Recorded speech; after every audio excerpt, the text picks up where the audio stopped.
Bom dia, pessoal. Sextou antecipadamente, que alegria. Hoje uma quarta-feira, fim de semana já para muita gente. E nós aqui no CL amanhã folgamos, na sexta-feira vamos estar de volta no esquema de lives aqui. Eu volto só na segunda da semana que vem, vou ficar com saudade de vocês.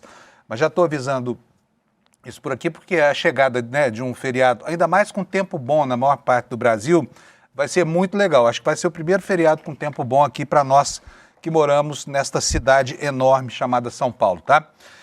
Pessoal, ontem foi o dia de mais uma pantomima, para não dizer uma palhaçada do pessoal da campanha do Flávio Bolsonaro lá nos Estados Unidos. Primeiro, o cara vai numa reunião para a qual ele nem foi convidado, na reunião do STR, o Escritório de Comércio dos Estados Unidos, mas era uma reunião aberta, uma audiência pública, como qualquer audiência pública que acontece aqui no Brasil quando alguma coisa importante está em discussão. Só que lá era jogo marcado, né? Então teve gente lá fazendo a defesa das tarifas, teve gente falando contra, e o Flávio Bolsonaro, esse indigitado senador da República, foi lá para fazer o proselitismo dele. Mas quebrou a cara, coitado, porque eles não têm senso de noção. O problema do bolsonarismo é que os caras são burros ao extremo, né?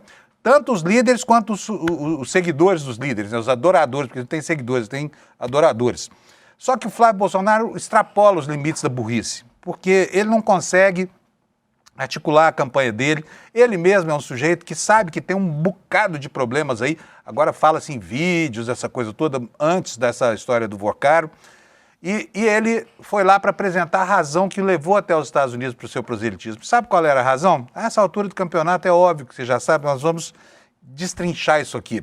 A razão dele é: tarifas agora atrapalham a eleição dele. Olha que coisa maravilhosa. Não, espera eu ganhar a eleição primeiro, daqui 3 meses você volta com a tarifa. É um absurdo completo, né? Sem falar da falta de, da falta de patriotismo, porque ele está dizendo apenas para adiar, ele não se colocou contra nada, e ainda fala que é um defensor do Pix, que o irmão dele, que ficou escondidinho lá atrás dele, né, que ninguém da equipe dele quis mostrar, o Eduardo Bolsonaro, aquele que falou já tanto contra o Pix, aquele que articulou essa campanha entreguista. E aconteceu uma coisa engraçada, porque o próprio Paulo Figueiredo, que é da articulação desse núcleo neonazista lá, que assessora o Flávio Bolsonaro, foi para a internet dizer que a campanha não consegue dar um adentro, tá? Está lá furioso por conta disso. A campanha que já nasceu matizada pela falta completa de bom senso, né? E também pela falta de objetivo, porque o objetivo deles é restabelecer essa dinastia Bolsonaro que está em coma induzido na política brasileira. E vai faltar gente nesse projeto de oligarquia para defendê-la no futuro, tá bom? Então hoje nós estamos em cima dessa história aqui. Logo na saída eu quero comentar com vocês, ontem não deu tempo de falar, mas eu queria trazer o assunto aqui, vou trazer com o Lula, a entrevista do Temer para Daniela Lima. Que lástima, que coisa horrorosa. Como é que o sujeito é assintoso, o pior presidente da história do Brasil, um golpista nato falando sobre o golpe e sobre um pretenso respeito que a senhora presidente merece dele. Vamos falar sobre tudo isso, mas antes de mais nada, vamos começar com o nosso papinho de boleiro aqui. Roda a vinheta para nós, Alex, por favor.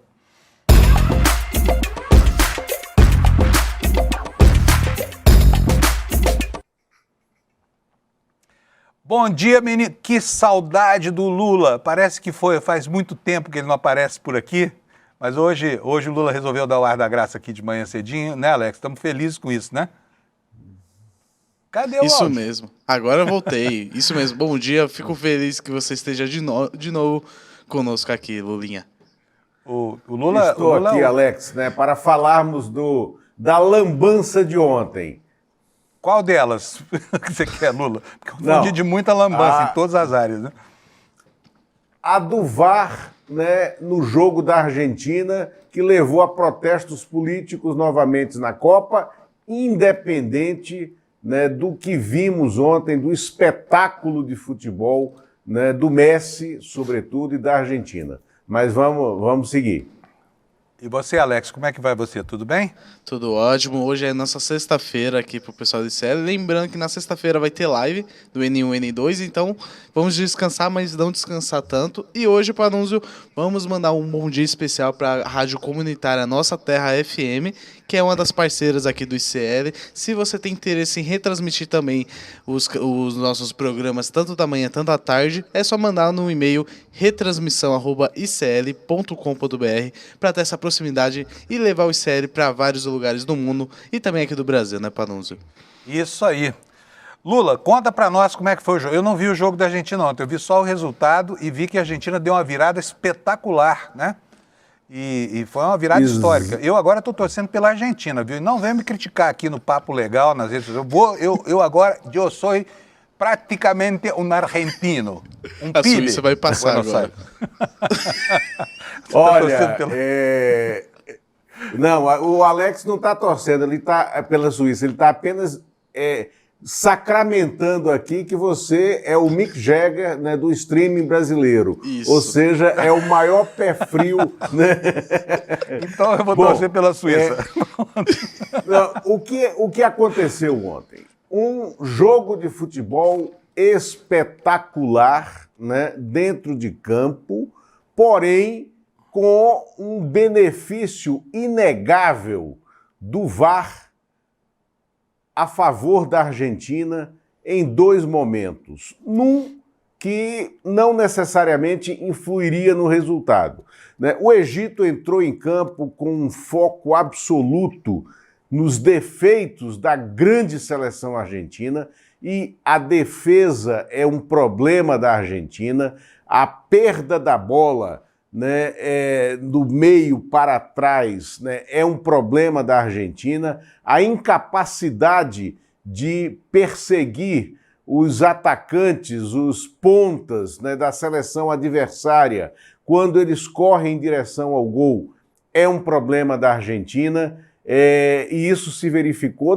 verifica na quantidade de gols tomados contra adversários que são frágeis, né, ou que potencialmente, estatisticamente, seriam frágeis, e que a Argentina poderia tê-los batido de maneira muito mais fácil. O Egito abriu 2-0, poderia ter feito 3-0, né, naquele momento, porque houve um segundo gol, né, entre o primeiro que foi validado e o segundo que foi validado, houve um gol igual, muito parecido com o que foi o terceiro gol do Egito em campo, né? A bola sai do campo de defesa do Egito numa disputa que foi legítima e que depois que o gol foi feito, o VAR chamou o juiz e solicitou a anulação do gol por uma falta que não foi falta feita no campo egípcio. Isso maculou a partida. Mas aí, então, o Egito abriu 2-0, enfim, estava 2-0 até uns 35 minutos, né, do segundo tempo, quando a Argentina faz 2-1. Depois disso, o Egito vai ao campo de ataque para segurar a bola no ataque. Jogadores do ataque do Egito recebem em jogadas semelhantes àquela que o VAR foi anular o gol, recebem duas faltas dentro da área, o que seriam duas possibilidades de pênalti. O juiz não assinala, o VAR não chama, a bola sai da grande área da Argentina, né, para um lançamento para o Messi, que está jogando já como um ponta-direita. O Messi pega a bola tem um domínio espetacular e lança na área egípcia. Gol da Argentina, o gol de empate, o gol de desempate, o gol de virada, tá? 3-2 para a Argentina, encerrando o jogo. Foi uma reação espetacular em campo, liderada por um Messi que já havia perdido um pênalti no início do jogo, quando já estava 1-0 para o Egito, né? Foi fantástico a maneira como o Messi liderou essa virada, a maneira sanguínea como ele colocou a alma em campo, mas a vitória foi maculada pelo erro, vamos dar esse benefício da dúvida, o erro do VAR. Em minha opinião, não foi erro. Há um jogo político em cena e a seleção egípcia saiu de campo denunciando esse jogo político. E na torcida, a gente via, inclusive, da maneira provocativa, como são os torcedores argentinos, bandeiras de Israel tremulando na torcida da Argentina ontem nos Estados Unidos, e o técnico do Egito denunciando o tom político daquilo que ele considera roubo, né? E que, de fato, deixa essa Copa em absoluto suspenso. E já se fala, para encerrar aqui, já se fala no impeachment do Gianni Infantino na FIFA depois dessa Copa, pela maneira como ele abriu as pernas para o Trump, né, e agora como ele permite essa politização do VAR, que termina politizando a bola em campo. Virou uma esculhambação esse campeonato, né? A credibilidade é zero, porque quando você tem um presidente, seja lá quem for, presidente do inferno, falando no ouvido do presidente da FIFA, e o presidente da FIFA mandando retirar um cartão vermelho para que o jogador possa entrar em campo, isso é uma vergonha absurda. É engraçado, né, Lula, porque são entidades privadas. O futebol hoje, na verdade, é o que o Eduardo Moreira falou.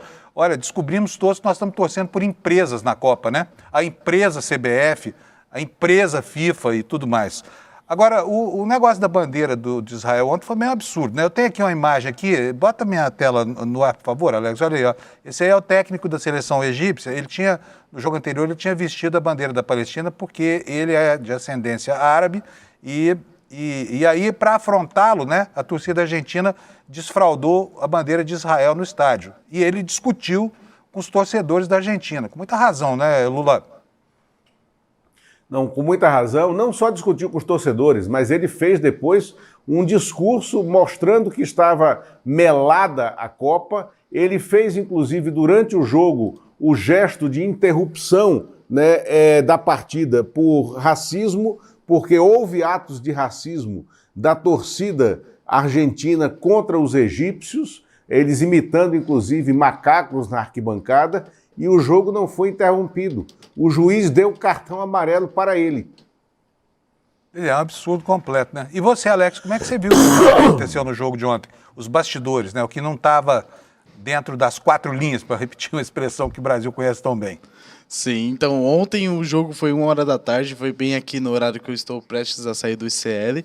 Tanto que na hora que eu saí, eu tava 1-0, no meio do caminho saiu o segundo gol da Argentina, nisso que eu estava no ônibus, chegando em casa. Engraçado que eu passei lá perto de casa e falei para um rapaz lá, que é o Binho, falei para ele, coloca lá no jogo, tá 2-0. Quando eu cheguei no salão do cabeleireiro, que eu fui cortar meu cabelo ontem, 3-2 Argentina. Então, a Argentina fez o que a seleção brasileira não fez nesse período, jogou sem raças, jogou sem tudo, tem aquelas questões que a gente pode bater ali na tecla, como o VAR, que teve aquela falta no início da jogada do gol do Egito que foi anulado, mas eu creio que isso fica muito à parte de tudo, porque a Argentina fez por merecer, querendo ou não, fez o 3-2 ali, virou o jogo jogando bem, não jogou bem, porém tem a estrela do maior jogador depois do Pelé, que muitas pessoas vão falar que é o Messi, e é mais ou menos isso, essas questões, tirando de lado essas coisas que estão verificando se o gesto do treinador foi para fazer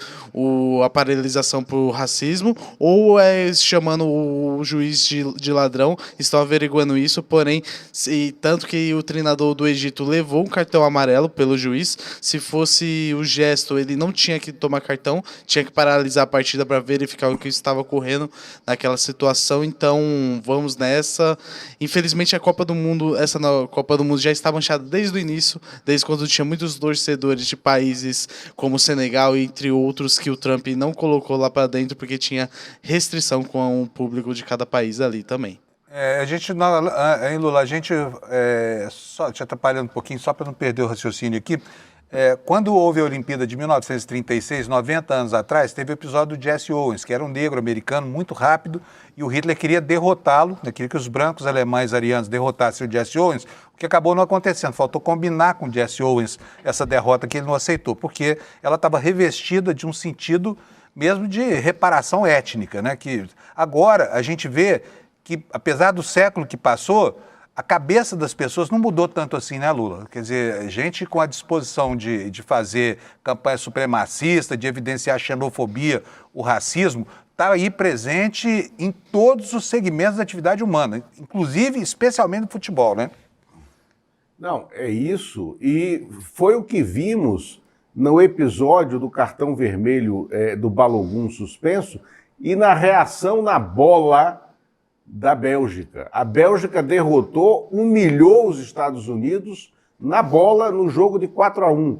Ontem, Alex, eu concordo com você em relação ao caráter histórico da reação argentina em campo, da maneira como o Messi ele mudou de personagem dentro de campo, porque no início do jogo era um Messi apático, era um Messi sem ser Messi, sem ter esse brilho, né, que nós vemos e pelo qual nós o conhecemos. E ele colocou a alma em campo e mudou a história do jogo. Porém, não dá para a gente passar batido, inclusive no fato que vai acontecer amanhã.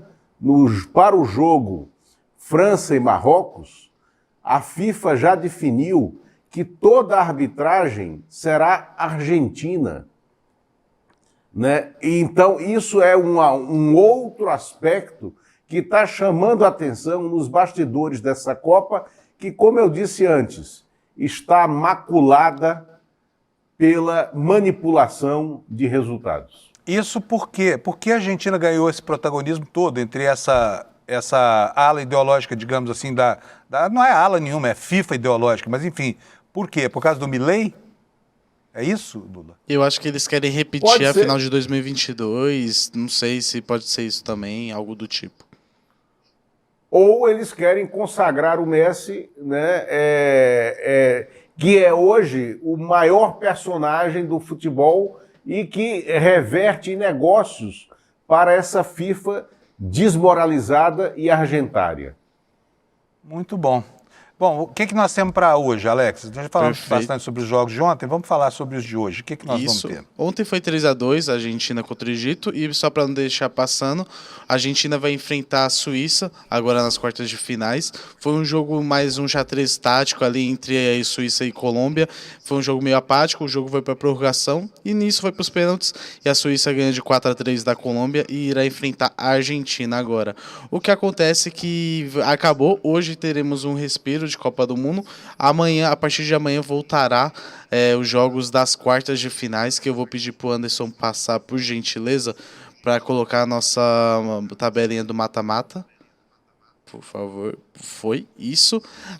Amanhã, dia 9/7, 5 horas da tarde, teremos Marrocos contra a França. Dia 10/7, teremos Espanha e Bélgica. E Noruega e Inglaterra, o dia 11/7, às 6 horas da tarde. E finalizando essa fase de mata-mata de quartas de finais, teremos Argentina e Suíça, 10 horas da noite. Então, vamos seguindo, acompanhando.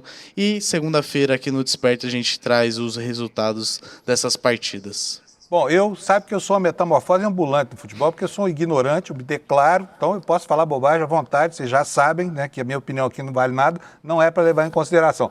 Mas o Lula tem razão no que ele falou, que eu sou uma espécie de Mick Jagger aqui da Copa de 26. Então agora eu vou mudar de ideia. Eu falei lá no começo que ia torcer pela Argentina. Eu não vou mais, tá? E só não vou anunciar que eu vou torcer pelo Marrocos para não atrapalhar o Marrocos, tá? Então, em benefício disso, só para a gente encerrar aqui, o meu time, o Santa Cruz, tá, que de tantas derrotas gloriosas, está abrindo um curso na CBF para o torcedor brasileiro, como aprender a perder. Né? Então é o curso que o Santa Cruz está oferecendo ao torcedor brasileiro. Eu sinto muito, mas não tem nenhuma originalidade nisso. Isso o Lândia já vem fazendo há 100 anos, tá? Ensinando as pessoas a perder, porque afinal de contas no esporte o que importa é competir, tá? Não tem mas nada mais. ultimamente nosso Lândia está sobressaindo. Dia 4/7, no sábado, ganha de 1-0 do Serra Branca pela Série D, Panunzio, nosso Lândia. Serra Branca, olha Isso. só. Vamos fazer um jogo entre Lândia e Santa Cruz para ver o que dá? O Verdão vai ganhar. Eu acho que vai dar um empate, Olha, tá? olha, já houve esse jogo, tá? No ano passado, na Série D de dado, e o Santa Cruz saiu da Série D. O Uberlândia ficou, tá? Não, aqui nós não podemos falar Uberlândia. É, não Nós pode. estamos vetado aqui. É nosso só Lândia. Lândia. Tá bom. Até já, Lula. A gente já se vê aqui no restante do programa. Valeu, Alex. Tchau, Obrigado, viu? Abraço, tchau. Seguimos aqui, então. Pessoal, deixa eu ver aqui. Alex, me ajuda. Nós temos a enquete de hoje aqui no nosso Desperta ICL. Vamos lá. Ah, tô vendo ela aqui na minha frente. Olha, essa enquete é legal, hein? Vou dizer para vocês aqui qual é a pergunta de hoje. Ao citar o Banco Master sem falar do filme Dark Horse, o que o Flávio Bolsonaro tentou? Ele tentou mudar o foco do debate, tentou separar os assuntos, tentou proteger a própria campanha, proteger a família. O que você acha que levou o Flávio? Aliás, eles estão numa encalacrada, né? Porque não pode falar de certos assuntos, ninguém pode falar nada na direita brasileira, porque como é que vai criticar o Vorcaro se o Vorcaro encheu o rabo desse senador de dinheiro, né? Que o senador achacou o banqueiro. Então é difícil ele falar. Assim como é difícil ele falar que o Lula quer as tarifas, né? Porque é totalmente inadequado e inverídico isso aí. Então respondam lá a nossa enquete. O que será que o Flavinho, Tariflávio, queria? Queria mudar o foco, queria separar os assuntos, queria proteger a própria campanha ou queria proteger a sua família, a sua, como diz o pessoal, a sua familícia. Vamos nessa, pessoal. Vou mostrar para vocês agora os destaques aqui no site do ICL. Lembrando para você que está acordando agora, que está cedinho, né? Que hoje é uma espécie de sexta-feira antecipada. Amanhã não estaremos aqui, então aproveite as notícias de hoje, tá bom? Trump diz que o acordo de cessar-fogo com o Irã está encerrado e voltou a meter bomba lá, tá, a guerra voltou. O Trump não consegue encerrar essa guerra que ele abriu sem ter nenhum outro propósito a não ser o de guerrear, né? Esse guerreiro indomável que queria ganhar o Prêmio Nobel da Paz, eu lembro no ano passado, mandou meter bomba de novo lá no Irã, tá? E, enfim, a questão do Estreito de Hormuz agora passa a ser uma questão central nessa coisa. Você se lembra que essa história toda começou sob a justificativa de que era preciso mudar o regime dos ayatolás e acabar com a capacidade de enriquecimento de urânio do Irã? Tudo isso se perdeu, né? Agora a questão gira em torno de quem controla a rota dos petroleiros da Hormuz. E o Irã já avisou que os navios que passarem fora da rota oficial estão sujeitos à retaliação. E não se brinque com o Irã. Eles falam sério quando eles falam em retaliação, tá? Olha só, a questão do Flávio. Flavinho, Tariflávio, foi aos Estados Unidos para pedir ao governo Trump que não faça aquilo que ele mesmo pedia para fazer lá para trás, ele e família, né? Para não aplicar o tarifaço. Por quê? Olha, é um argumento, desculpa, viu, senador, mas é um argumento da maior canalice, não havia outro pior para ser apresentado. Olha, Trump, não aplica tarifaço agora, não. Daqui a 3 meses você aplica, porque senão não ganha eleição. Olha que coisa indecorosa que esse cara fez, sabe? É um absurdo alguém se pirulitar daqui para lá, para os Estados Unidos, para participar, ter uma participação pífia numa audiência pública que não tem importância nenhuma, só para fazer o proselitismo político, né? E quebrar a cara apresentando um argumento canalha como esse, sabe? Trump, não faça tarifaço agora, que senão você vai foder a minha campanha. Foi o que ele falou com as palavras empoladas dele lá nessa reunião do USTR, lá que é o Escritório de Comércio dos Estados Unidos. Nós vamos falar bastante disso aqui hoje. E teve resposta do governo brasileiro, tá bom? Nos destaques secundários está aqui, olha, os Estados Unidos dizendo que foi absurdo a fala do chanceler brasileiro sobre o uso da força. Não, eles não querem um motivo para violar a soberania de ninguém. Eles não consideram a gente aqui quintal deles. Então, é mesmo absurdo, né? Olha, a violência sexual contra crianças com o uso de inteligência artificial, se der certo, se esse projeto for sancionado, vira crime no Brasil, coisa que é muito bem-vinda, tá? Finalmente o Senado fazendo alguma coisa útil para a sociedade, né? Bom, tivemos ontem, enquanto o programa estava no ar, vocês ouviram uma operação da Polícia Federal lá no Rio de Janeiro, prenderam lá um prefeito aliado do Flávio Bolsonaro, a gente já vai mostrar para vocês quem que é, tá bom? E olha, o gênio da família Bolsonaro, o gênio da raça, o Jair Renan, aquele prodígio de inteligência, né? Aquela alma iluminada do bolsonarismo, pode ficar sem vaga lá de vereador em Balneário Camboriú, tá bom? Por quê? Porque o moleque não vai trabalhar. Simplesmente assim. Está pensando que só ser filho de Bolsonaro já dá camisa para ele, né? E olha, a história da doméstica que ficou 55 anos trabalhando para 3 gerações de uma mesma família lá no Nordeste, né? Sem receber um centavo, recebendo R$600 por mês dos programas oficiais de dinheiro do governo, do Bolsa Família, que a família manipulava. Essa história é um escracho num país que se liberou da escravidão há muito pouco tempo na história, um país que tem isso como uma mácula da sua própria história. Esses são os destaques do noticiário aqui no ICL e agora eu vou dar para vocês a meteorologia. Olha só como é que está bonito o mapa do Brasil hoje, olha, verde e amarelo, parece que está torcendo pela seleção. Eu não sei se a gente não devia mudar essas cores aqui para azul e branco, tá? Porque esse verde e amarelo está me irritando, sinceramente. Vamos lá para as temperaturas. Olha, não chove hoje, a não ser lá na calha norte do Amazonas, tá? Então, é isso aí. No entanto, olha, 5 graus Celsius de temperatura nessa madrugada lá em Porto Alegre, o dia vai ter 19. Vai ter cerração entre Curitiba e Florianópolis hoje, com temperatura máxima de 19 graus em Florianópolis e de 20 graus lá em Curitiba. Aqui em São Paulo, dia de céu nublado, com 22 de temperatura máxima. No Rio de Janeiro, temperatura bastante amena lá. Vai ter carioca de cachecol hoje na praia de Copacabana. Vai fazer 21 graus de máxima e a madrugada teve 14. Isso aí, carioca morre congelado, hein, gente? Não brinca, não. Em Vitória, calor, né? Vitória é quente pra caramba. Vai ter 25 graus de temperatura máxima, uma madrugada que teve 19 só. Belo Horizonte também dia quente com 27 graus de temperatura. Em Brasília, sol lindo, deve ter aquele pôr do sol maravilhoso do inverno e 26 graus de temperatura. Em Goiânia, 28. Foi fria a madrugada em Goiânia também, 12 graus por lá. Em Campo Grande nós teremos 29 graus, em Cuiabá 28, em Porto Velho 34 e em Rio Branco 31. A partir daqui chove em praticamente todo o restante das capitais brasileiras. Manaus terá hoje 33 graus de temperatura máxima, Boa Vista, Roraima 31, Macapá terá 33, Belém do Pará 33 também e Palmas, no Tocantins 36, né? Palmas está roubando de Teresina o título de cidade mais quente, capital mais quente do Brasil. Vamos para o Nordeste agora. Em São Luís do Maranhão, 32 graus com chuva. Em Teresina pode chover também, 36, empatado aqui com Palmas. Em Fortaleza, chove 30 graus de temperatura. Em Natal também, 29. Em Recife, a mesma temperatura máxima. Em Maceió, 30 graus de máxima. Em Aracaju, 28. E em Salvador, possibilidade de chuvinha isolada com 27 graus. É a previsão do tempo, tá? Então nós já temos tudo. Vou para a nossa redação correndinho aqui, chamar o Kleber Lourenço, que está doido lá para comentar os assuntos de hoje. Bom dia, doutor Kleber. Bom dia, Panunzio. Bom dia, comunidade de ICL. E também bom dia, galera do Papo Legal. E aí? Muito bom. Kleber, você quer começar por onde hoje? Estou aqui com a sua pauta aqui. A gente quase nunca respeita a pauta, mas tudo bem. Vamos começar pela escala 6x1, já que nós estamos na beira do feriado mesmo, né? E nós vamos ter uma semana hoje 3x4 ou 4x3, dependendo do regime. Aqui no ICL é 4x3. Conta para nós o que está acontecendo com o cronograma de votação desse projeto que as pessoas querem tanto ver aprovado.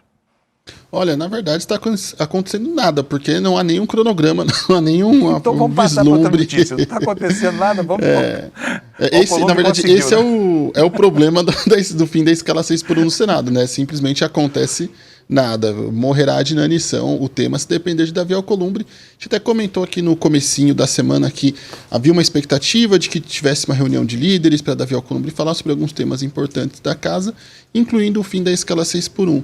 Mas como já aconteceu em outros momentos, mais uma vez essa reunião não foi convocada e não há qualquer expectativa de que tenha qualquer encontro entre Alcolumbre e os líderes do Senado para falar sobre esse assunto, tampouco sobre a PEC da segurança pública.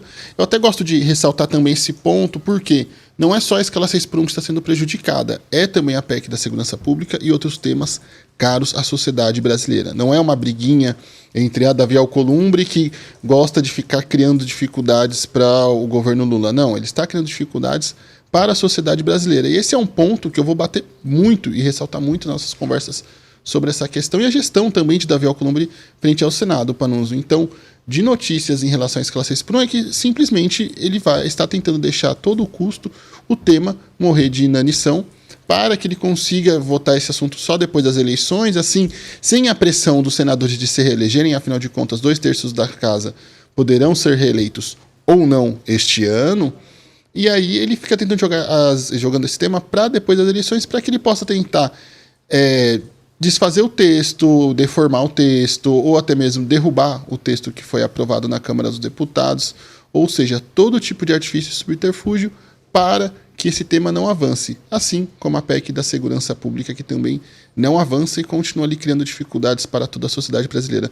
É muito revoltante a forma como Davi Alcolumbre faz a gestão das pautas no Senado de forma totalmente como se ele fosse uma espécie de vereador, como se estivesse cuidando dos seus interesses de um bairro específico, de uma região muito pequena, e não leva em consideração o interesse dos brasileiros, nem um pouco. Inclusive, vale lembrar, Davi Alcolumbre foi um senador eleito pelo Amapá. Ele não é ele não foi um presidente, não um chefe não foi um chefe de poder eleito ali como o presidente Lula ou como um governador. Ele foi um senador eleito por parte da sociedade de um estado e mesmo assim ele impõe dificuldades a todo um país e a sociedade brasileira. Pois é, olha, eu queria falar duas coisinhas sobre isso aqui, se você me permite, Kleber. Claro. Eu queria lembrar que o Nicolau Maquiavel, que é o grande tutor de todos os príncipes desde sempre, desde 500 anos atrás, o Maquiavel falava que a fortuna é um conjunto de elementos compostos por desafios que o príncipe ou o governante, para a gente atualizar, merece. Então, a fortuna representa o desafio. E um político, para ser grande, ou um príncipe, para ser grande, precisa ter uma coisa chamada virtude. O que é a virtude? É a capacidade que um homem público tem de resolver os problemas do Estado e devolver o bem-estar social para os súditos. O Alcolumbre é ao contrário. Ele é a fortuna do Lula, tá? E ele não tem a virtude, ou seja, ele cria problemas para as pessoas. Provavelmente esse nanico vai voltar a não ser nada na próxima eleição, mas até lá ainda tem mais de 4 anos, né? O pior de tudo, Panuso, é que ele cria problemas e acha ruim quando é criticado. A gente já falou sobre isso aqui no Desperta. Ele reclamou da sociedade brasileira e de discursos sobre ele ser inimigo do povo, o Congresso inimigo do povo. Ele comparou isso a golpistas que invadiram a sede dos 3 poderes e destruíram a sede dos 3 poderes e promoveram ali e defenderam a abolição da democracia. E agora, depois de uma fala do líder do PT na Câmara dos Deputados, o deputado Pedro Czai, que também ali falou que daria uma folga para Davi Alcolumbre essa semana, mas que ele poderia ser chamado de inimigo do povo, ele voltou ali, emitiu uma nota também, falando que não vai se deixar ser intimidado, que não vai se deixar ali ser acossado. Horas, Davi Alcolumbre, se não quer ser cobrado pela sociedade, basta não entrar na política. Vá abrir um negócio, uma consultoria, vá prestar consultoria para os empresários que ele tanto defende e que ele tanto concorda com os argumentos para combater o fim da escala 6x1, vai entrar para a iniciativa privada que ele gosta tanto ali de defender os interesses, se ele não quer ser criticado, se ele não quer receber ali cobrança, se ele não quer receber pressão. Agora, política é isso, é a sociedade cobrando, são atores políticos cobrando. Já é a segunda vez em menos de 2 semanas que Davi Alcolumbre tenta criminalizar a cobrança e a crítica política. Ele tenta colocar aquilo como algo absurdo, como algo que não deve ser feito, como algo que deve ser penalizado, sabe? É muito ruim a atuação do Davi Alcolumbre como presidente do Senado e é pior ainda a reação dele às cobranças que fazem parte do trabalho legislativo de qualquer, não só de qualquer parlamentar, mas de qualquer autoridade pública eleita pelo povo brasileiro. É incompatível com os preceitos da democracia. Que inclusive ele coloca ali no mesmo patamar, que ele coloca ali como algo secundário, já que, mais uma vez, ele compara a cobrança da sociedade a tentativas de golpe. Então tudo muito ruim em torno de Davi Alcolumbre, é tudo muito ruim na condução dele e também ali na gestão dele dessa situação toda. Olha, quero mostrar aqui para vocês, aqui dentro do projeto Sherlock, que eu já falei que é um projeto de checagem de informações sobre o comportamento dos políticos, que eu mesmo desenvolvi. Se você quiser, é de graça, tá? É projetosherlock.com. Tá aí para vocês verem a ficha do Davi Alcolumbre, tá? O pessoal está perguntando aqui na área de chat quantos votos teve esse indigitado senador. Foram apenas 196.087 votos. Com isso não se elege um deputado estadual aqui em São Paulo, tá? Só para vocês terem uma ideia, isso foi o primeiro lugar, mas ele é do Amapá, aquele estado que durante muitos anos valeu como retaguarda para a família Sarney, para manter essa oligarquia, que inclusive era de outro estado, Maranhão, né? Atuante e viva, tá? Então dá para entender de onde é que sai tanta arrogância e tanta vontade de pisar na bola contra esse Alcolumbre. Quantos votos foram eleitos o Alcolumbre? Quantos votos ele foi eleito? 196.087. Pois bem, o presidente Lula foi eleito com 60 milhões de votos, olha só a diferença. Pois é um anão desafiando um gigante o tempo todo, né? E é um anão imoral, porque esse anão está colocando o povo na raia do prejuízo, né? Está prejudicando a população. A gente, Alcolumbre, não vai se esquecer da sua sacanagem. Pode ficar tranquilo, vai ter troco lá em 2030. Bom, Kleber, vamos rapidinho falar dos outros assuntos, porque eu preciso andar com o programa. Vai lá, meu amigo. Vamos lá. Vamos falar sobre as amizades perigosas de Flávio Bolsonaro, né? Acho que tem até um vídeo separado ali do primeiro assunto. Ontem a gente teve a operação da Polícia Federal, mais uma fase da Operação Unha e Carne, que apura a lavagem de dinheiro de facções criminosas, mais especificamente o Comando Vermelho. E veja só, Márcio Canella, que é um aliado de Flávio Bolsonaro, foi um dos alvos da operação e foi preso por ser encontrado um fuzil no seu carro, um fuzil que ele alega não ser dele, sabe-se lá de quem seja, mas eu separei um vídeo muito interessante sobre o quão próximo é Flávio Bolsonaro de Márcio Canella. Vamos colocar esse vídeo. Vamos lá. Meu amado Rio de Janeiro, estou aqui para reafirmar o nosso apoio integral 100% ao meu amigo Márcio Canella, como pré-candidato ao Senado no Rio de Janeiro. É incrível, né? O Paulo Figueiredo tem razão. Pela primeira vez na vida eu concordo com ele, entendeu? A campanha tá uma zona, porque os caras ficam jogando casca de banana para eles derraparem eles mesmos, né? Não, e assim, Flávio Bolsonaro é um homem que aparentemente vai unir o Brasil, porque se nós temos ali um aliado de Flávio Bolsonaro suspeito de participar de um esquema para lavagem de dinheiro do Comando Vermelho, do outro lado nós temos a Entre Pagamentos, que enviou dinheiro para o financiamento do Dark Horse, envolvido em suspeitas também de enviar dinheiro para uma empresa responsável por lavar dinheiro do PCC em São Paulo. Então nós vamos de Comando Vermelho a PCC no entorno de Flávio Bolsonaro. Segundo as das autoridades policiais, a empresa que financiou o filme Dark Horse, a cinebiografia ali do ex-presidente Jair Bolsonaro, repassou 26 milhões para a ACX ITC Serviços de Tecnologia, identificada pela Polícia Civil de São Paulo como integrante de um esquema de lavagem de dinheiro para o primeiro comando da capital. Então olha só que loucura. Sem falar de outras relações, nós temos ali, por exemplo, quando o Flávio Bolsonaro era deputado estadual, ele chegou a empregar a família de um miliciano também em seu gabinete. Então são várias relações, nós temos desde facções criminosas, milícias, nós temos ali criminosos e grupos criminosos de todo tipo e toda sorte no entorno de Flávio Bolsonaro, e inclusive se seguirmos as leis ali dos Estados Unidos, seguimos ao regramento para a classificação de terrorismo, Flávio Bolsonaro poderia muito bem ser alvo de sanções, assim como toda a família Bolsonaro também, inclusive sendo categorizados ali como colaboradores do terrorismo, já que é dessa forma que os Estados Unidos classificam o Comando Vermelho e o PCC. Então, mais uma para série de relações perigosas do pré-candidato à presidência da República, Panunzio. É isso aí. Só para lembrar, esse que o Kleber citou, né, que ele empregou familiares de miliciano, não foi qualquer um, ele era chefe do escritório do crime. A mulher dele trabalhava no gabinete do Flávio, o Adriano da Nóbrega. E o Flávio não apenas empregou a família dele, como levou uma comenda para esse bandido dentro da cadeia. O Flávio adora um bandido, sabe? Não, essa história de que, arminha, crime, vou combater o crime, pena de morte, maioridade penal, conversa fiada. Esse é o crime organizado do Brasil. Todo mundo em volta desse senador da República está imbricado de alguma forma.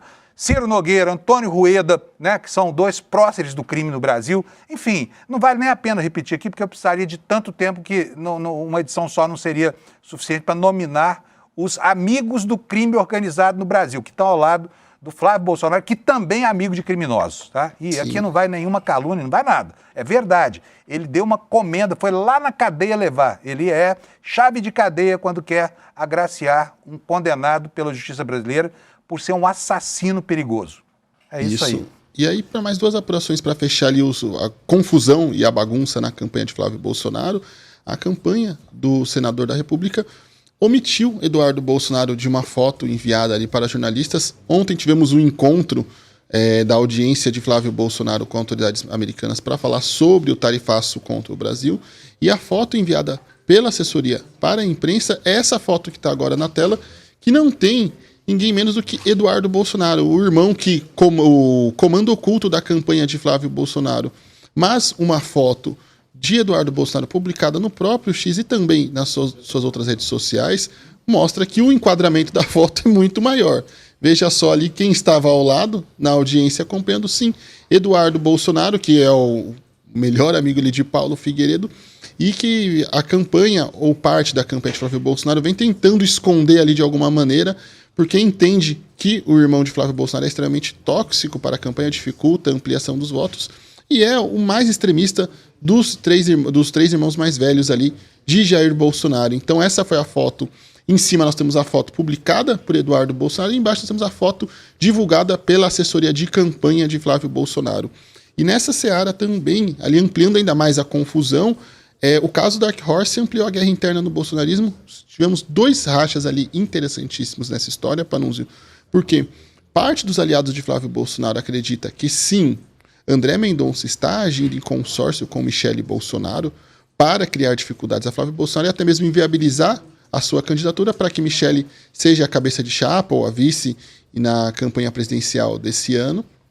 E aí é interessante que a coisa está tão acirrada, até pedi para separar um print, já está com um print da Michele fácil aí, Alex, que esses dias eu recebi de um senador aliadíssimo de Flávio Bolsonaro, líder, um dos líderes ali no Congresso Nacional, essa figurinha do nada, assim, ele simplesmente me mandou ali, sem mais nem menos, essa figurinha que ele pediu ainda off. Às 6 horas da noite ali, recebi essa figurinha gratuita de um líder ali próximo a Flávio Bolsonaro, falando ali, provocando a Michele. Porém, a campanha de Flávio Bolsonaro e o próprio Flávio Bolsonaro entraram com um pedido no STF ao presidente da corte, Edson Fachin, pedindo que o caso Dark Horse, a parcela que investiga o uso de emendas, vá para o ministro André Mendonça. Então nós temos ali o Flávio Bolsonaro tentando trazer os casos para André Mendonça, enquanto parte dos aliados de Flávio Bolsonaro colocam André Mendonça como alguém que não é confiável. Inclusive, alguns chegam a espalhar a teoria de que quem vazou o caso Dark Horse para o Intercept seria o André Mendonça ali em consórcio com Michele Bolsonaro. Mas a gente até já falou aqui um pouquinho sobre isso no Desperta. O gabinete André Mendonça, assim como a Polícia Federal, sequer sabiam da existência dessa história até a publicação das notícias do Intercept. Então é uma teoria da conspiração que não faz muito sentido, mas muito popular entre o bolsonarismo e mostra ali a fratura dentro desse grupo problemático ali que agora decidiu que antes do PT o inimigo são eles próprios. Pois que se matem. É o que nós queremos ver. Essa é aquela briga que a gente torce pela briga. Tomara que continuem se estapeando aí, porque tá bom demais. Continuem, por favor, tá? Valeu, Kleber. Um abração para você. Bom feriado. Imagina, igualmente, Panunzio. Tchau, tchau. Olha, antes de chamar o Lula aqui, vou ler para vocês aqui 2 noticinhas. Primeiro, a Bela Megali do Globo está informando para nós que tem um outro vídeo aí, tá? E o Flávio, que é essa inteligência em pessoa, já entubou e vestiu a carapuça. Esse vídeo não seria um vídeo do Vocaro, mas seria alguma sacanagem que ele protagonizou lá para trás, há 4 anos, que teria gerado uma crise conjugal, inclusive. Está dizendo aqui, ó, aliados do núcleo duro de Flávio Bolsonaro procuraram o senador na última semana para se certificar de não há chance de ele aparecer em nenhum vídeo, né, em condições indecorosas aí. O temor não gira mais em torno de um possível vídeo com o Vocaro, mas surgiu um novo receio no grupo bolsonarista de que apareçam imagens de um outro evento que, conforme a Bela Megali e a sua coluna, provocou uma crise no casamento de Flávio há cerca de 4 anos. Aí sabe o quê? Então tá lá o pessoal especulando, vai surgir um vídeo aí, o que será isso? E vem o Flávio e fala, entre aspas, o seguinte, olha só, vê se isso aqui não é vestir a carapuça.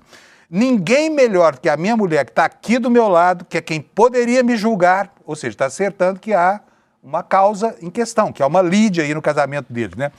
E se ela está aqui do meu lado é porque ela sabe o homem transformado, ou seja, que não faz mais aquilo que fez, que ninguém sabe o que é, mas deve ser gravíssimo, né? Ele fala assim, olha, ela sabe muito bem o homem melhor que ela tem hoje, um homem que é convertido, um homem que respeita muito mais a família. Isso aqui, lógico, que seja uma pergunta. Como é que ele desrespeitou a família há 4 anos? Vem com esse discurso babaca, falso moralista aí, o cara tá cheio de pecados, entendeu? E fica aí dizendo como é que os outros têm que se comportar na sua intimidade, tá bom? E ele vai mais além aqui, olha, um homem convertido, um homem que respeita muito mais a família, um homem que valoriza muito mais esposa e filha. Senador, explica, o que você está falando aqui, hein? Queremos saber da sua intimidade, não, só queremos saber se você tem um mínimo de coerência com o moralismo que pregou. Parece que não, né? Mas, de toda forma, esse vídeo que está anunciado aqui na coluna da Bela Megali certamente vai aparecer. É uma questão de tempo, vamos só aguardar. A outra questão diz respeito a essa reunião de ontem. Põe Lula para mim, por favor, Alex, que eu já estou devendo tempo aí. Lula, você viu a nota da Secretaria de Comunicação do governo ontem sobre a ausência sobre a presença do Flávio Bolsonaro lá nos Estados Unidos? Eu não estou ouvindo você, Lula. Bem feita. Agora sim. Repete porque falhou o áudio no comecinho. Vi. foi uma nota muito bem feita, pragmática, correta, absolutamente sintonizada com o momento e muito oportuna para pontuar aquela pantomima que o Flávio Bolsonaro fez nos Estados Unidos. Tem a nota aí, Fábio? Tenho, eu vou ler aqui uns trechinhos, porque eu acho que vale a pena as pessoas entenderem. Isso aqui é a resposta formal do governo brasileiro a esse assinte, que foi a participação desse entreguista lá na reunião. Bota na tela para mim, por favor, Alex. Aqui é uma nota longa, então não vou ter como lê-la inteira, mas eu vou dizer para vocês os trechos principais. Ela começa nesse primeiro parágrafo aí, dizendo que o governo brasileiro repudia a intervenção do senador Flávio Bolsonaro em audiência pública realizada pelo Escritório Representante Comercial dos Estados Unidos, aberta a participação do setor privado e da sociedade civil para discutir a imposição de tarifas. Em vez de rebater, aí já no último parágrafo, tá? Em vez de rebater as alegações infundadas do governo americano para taxar o Brasil, o senador optou por legitimar os resultados de uma investigação injusta contra empresários e trabalhadores do Brasil. O senador defendeu a revogação, no segundo parágrafo dessa parte aí da nota. O senador defendeu a revogação de decretos brasileiros que previnem a circulação de conteúdos criminosos e enfrentam a violência contra mulheres no ambiente digital. Isso só interessa a dois grupos: quem lucra com o caos e quem precisa dele para cometer crime. Ao citar o caso Master, o maior esquema de corrupção da história do país, omitiu a sua origem vinculada ao governo Jair Bolsonaro. Também esqueceu de mencionar seus próprios vínculos com o Daniel Vorcaro, para quem pediu, e eu diria, de quem achacou 130 milhões de reais, segundo ele, para produzir um filme para o seu pai. Tá? E segue por aí a nota em uma linguagem absolutamente correta e com o tom correto, né, Lula? Bom, Fábio, Flávio Bolsonaro é aquele réu que produz provas contra si. Ele pediu o tarifaço americano, ele veio. Quando ele viu que o tarifaço era um desastre para a economia brasileira, para o povo brasileiro e para as intenções eleitorais dele, ele pediu um recuo.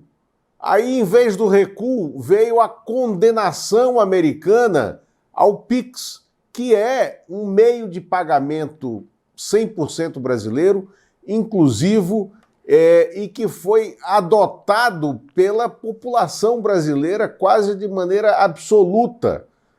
Então ele passou a ser falsamente, né, um defensor do PIX. Criou essa presença para um discurso de 5 minutos, né, na sessão de ontem no Congresso americano, do Escritório de Comércio Exterior dos Estados Unidos, para tentar se descolar da ruína que ele ajudou a criar.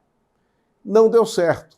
Foi, então, produzir um vídeo de campanha para si, lá nos Estados Unidos, mas ele tinha a equipe, né, também da contra-campanha do PT, produzindo em paralelo os fatos que terão que ser colocados para a sociedade, para que ela decida na urna sobre quem é que está mentindo e quem é que está produzindo essa transgressão da ordem econômica contra o Brasil e contra o povo brasileiro. É Flávio Bolsonaro. Não à toa, Fábio, ele mudou o itinerário de volta dele para o Brasil. Ele pousaria no Recife hoje, vindo dos Estados Unidos, não irá mais ao Recife, estendeu por mais um dia a sua presença nos Estados Unidos para tentar estar lá quando o governo americano disser que vai retardar a imposição das tarifas, como Flávio Bolsonaro pediu. Ele vai tentar transformar isso numa vitória. Não é vitória alguma, é apenas o retardamento em função da absoluta inexplicabilidade desse ato americano para com a economia brasileira, que não é uma concorrente das empresas americanas que estão pedindo a manutenção do patamar de tarifas como eles acontecem hoje, porque assegura um ambiente de competição livre e independente nesse mercado que é o mercado brasileiro. E o temor das empresas americanas de que se institua aqui uma relação comercial ainda mais eficaz e quente e uma corrente de comércio ainda maior com a China, com a Rússia, com a Europa, com outros atores. Porque o Flávio Bolsonaro, inclusive, além da questão do PIX, que ele é contra, porque ele disse que o PIX só deve valer para relações com o Ocidente. É uma maluquice absoluta. Ele está questionando a existência do Mercosul e também a independência e a liberdade de o Brasil ter corrente de comércio com a Europa, o que é uma loucura. Então o Flávio, ele não tem como retornar ao país se fingindo de vitorioso nessa empreitada americana. E quando chegar aqui, veja bem, Fábio, eu queria entrar naquela hora que vocês estavam aqui com o Kleber, essa questão do Márcio Canelas, além de ele ter o Márcio Canelas, que está preso agora, né, ex-prefeito de Belford Roxo, como candidato ao Senado no Rio de Janeiro, a mãe dele, a Rogéria Bolsonaro, que é mãe do Flávio Bolsonaro e do Carlos Bolsonaro, ela era a primeira suplente do Márcio Canelas na disputa ao Senado pelo Rio de Janeiro. Isso é ou não é o DNA do crime organizado, né? O DNA do crime organizado na chapa do PL, na chapa do Flávio Bolsonaro. Que absurdo. Não vamos nem ter muito tempo para falar, mas porque está dado o assunto, sabe? Vocês estão vendo a gravidade das coisas e como é que se forma esse ambiente apodrecido em torno dessa candidatura fracassada do Flávio Bolsonaro. Lula, eu quero mudar de assunto com você, porque nós tivemos ontem o jornalista Mino Pedrosa, que vocês já conhecem de ouvir falar aqui, publicou mais alguns prints das conversas indecorosas entre o Thiago Miranda, o Léo Dias, que estava presente nesses chats todos aqui, e o Daniel. Aliás, havia mais alguém presente nesse chat aqui, cujo nome foi tampado. Eu até gostaria, eu vou ligar para o Mino para procurar saber se foi ele quem tirou aqui esse nome. Quer ver só? Bota no ar aí para a gente, por favor, Alex. Os prints são esses aí, olha, são prints. Dá para enquadrar melhor? Isso, beleza. Então vamos lá. Vocês olhem aí em cima, olha nessa linha verde aqui, ó, que tem aqui, ó. Thiago Miranda, Léo Dias e mais alguém que está aqui com o nome tarjado. Tá vendo só? Isso aqui aconteceu, essa comunicação aconteceu no dia 8 de dezembro de 2024, tá? Um ano antes do Flávio achacar o dono do Banco Master. O Thiago Miranda manda uma mensagem para o Vocário e fala, ó, tem dois assuntos, do filme do presidente, que é o Dark Horse, e do SBT, que estavam pretendendo comprar para montar um império de mídia. Imagina esse nível de corrupto criando um império de mídia no Brasil, né? O Thiago pergunta assim, ó, Flávio Bolsonaro, Flávio Bolso, querem sentar com você. Tem 40 minutos para matarmos isso na quarta, pergunta ele. Em seguida, falamos do SBT. Flávio está ciente de tudo. Flávio aqui é Flávio Bolsonaro, tá bom? O Vocário responde, tenho sim. Vamos falar no telefone para você me dar o contexto. Eles combinam uma ligação para amanhã. Aí o Thiago Miranda, no mesmo dia, explica o seguinte, para você entender um pouco do que te falei. Eu já confirmei com o Flávio Bolsonaro, quarta-feira, dia 11, tá? 11 de dezembro de 2024, uma quarta-feira, 17h30 na casa em Brasília. Mas aconteceu um problema aqui no meio disso, tá? Olha aqui, ó.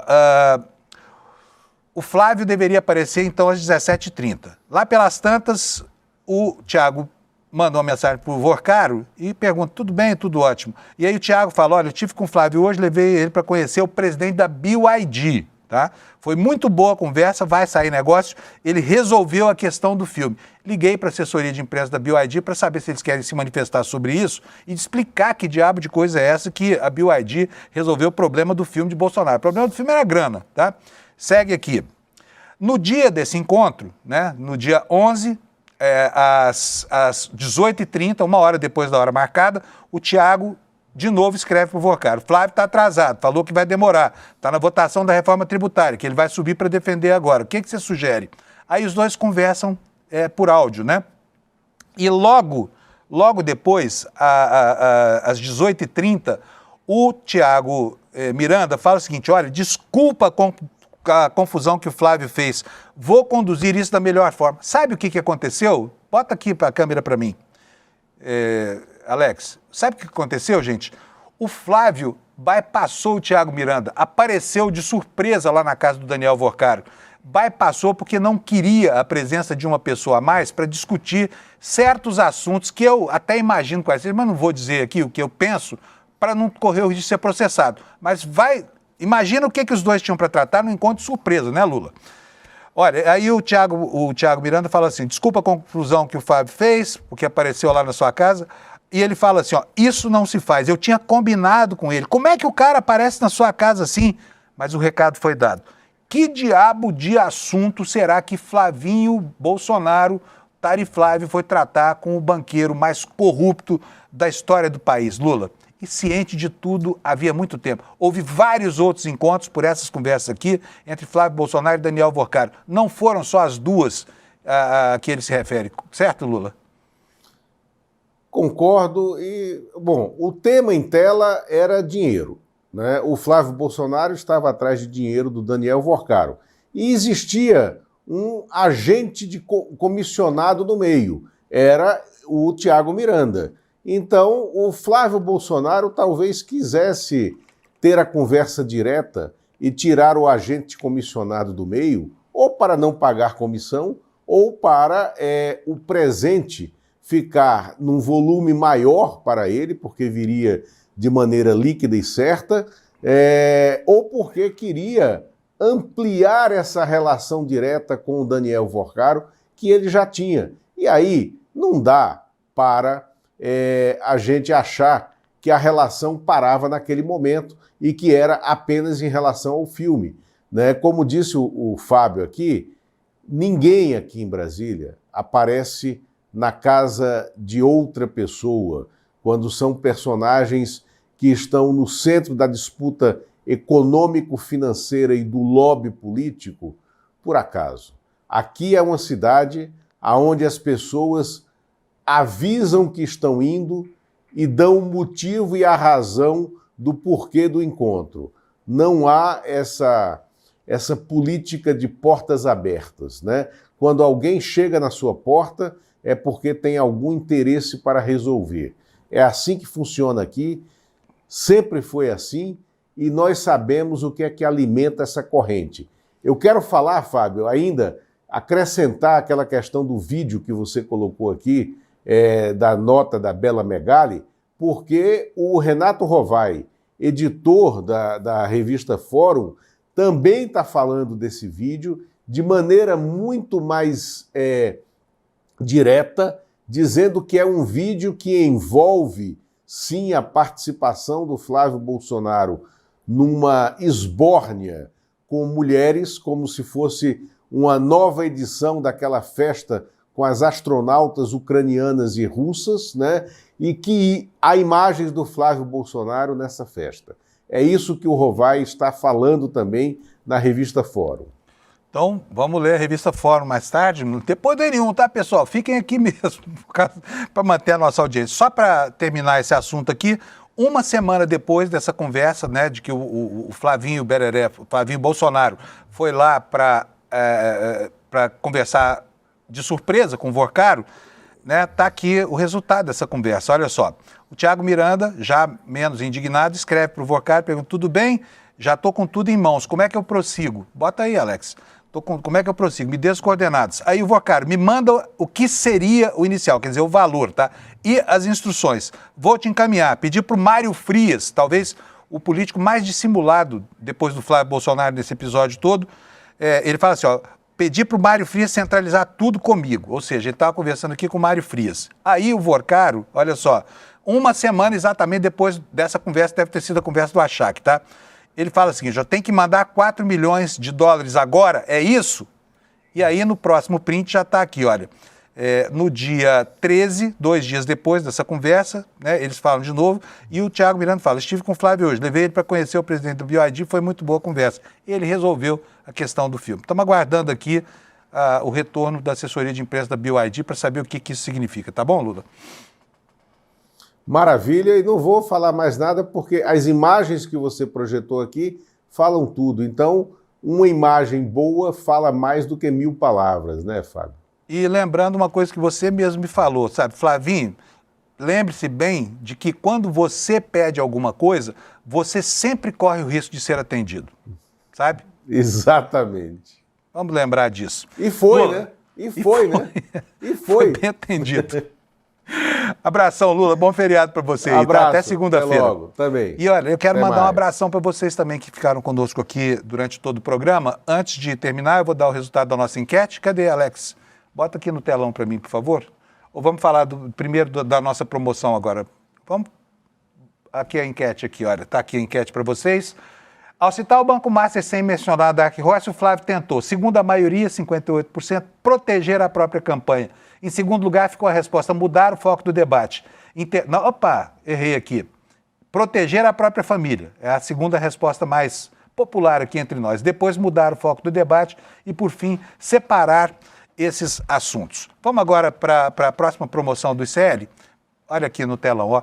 Flávio Bolsonaro, a verdadeira história do 01. É o próximo documentário online que o ICL vai apresentar para vocês. Está no dia 23 de julho, quinta-feira, às 20 horas. Você não pode perder isso, tá bom? E você pode garantir o seu ingresso aqui no despertaicl.com.br. Por mim, faz isso já, senão você esquece depois e depois acabam se lamentando. Ah, esqueci, perdi a hora. Se você fizer isso aqui agora, a gente te avisa, te lembra, porque é um documentário super importante, tá bom? Beleza? E agora a nossa audiência. Vamos ver como é que foi hoje? 25.015 pessoas, um número maravilhoso.